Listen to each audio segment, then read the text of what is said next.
pertumbuhan ekonomi untuk kuartal pertama 2021 dan sepanjang tahun 2021 dari kacamata Anda seperti apa? Ya, kami melihat bahwa tren pemulihan perbaikan, pertumbuhan ekonominya akan terus terjadi ya, kalau kita lihat dibandingkan dengan kuartal kedua tahun lalu,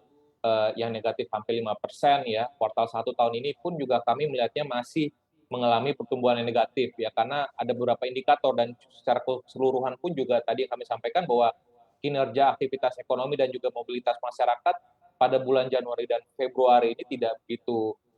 belum begitu cukup mengembirakan ya, baru mulai naik banget itu di bulan Maret. Sehingga memang kita lihat di kuartal satu ini pertumbuhan ekonomi itu masih berkisar dalam kisaran negatif 2 hingga negatif 1%. Nah, tapi dengan berbagai stimulus yang diberikan oleh pemerintah tersebut, khususnya yang baru diluncurkan pada bulan Maret ya, dan ini kita harapkan akan memberikan momentum, positif khususnya di kuartal kedua ya. Pertama karena pemerintah selain itu juga,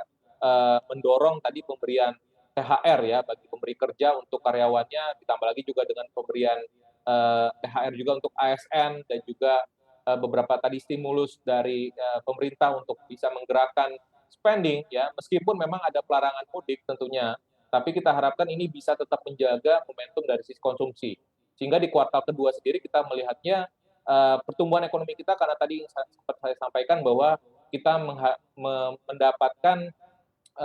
apa namanya, low base effect ya, karena kuartal kedua yang cukup rendah di tahun lalu, sehingga pertumbuhan ekonomi di kuartal kedua setidaknya ini minimalnya itu sekitar 6% ya, bisa bisa lebih tinggi dari 6%. Dan tentunya di semester kedua ini karena, tadi efek dari, basis yang rendahnya relatif sudah mulai normalisasi, sehingga di semester kedua kita lihat secara rata-rata akan tumbuh sekitar 4%. Sehingga secara keseluruhan kita melihatnya ini pertumbuhan untuk full year tahun ini akan berada dalam kisaran 3 hingga 4% dan ini saya pikir juga cukup inline dengan berbagai, forecast atau proyeksi ya dari berbagai lembaga, IMF juga di kisaran 4,3 dan kemarin juga BI,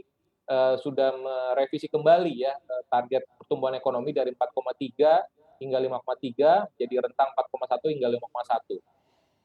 3 sampai dengan 4% untuk rentang pergerakan pertumbuhan ekonomi Indonesia di tahun 2021.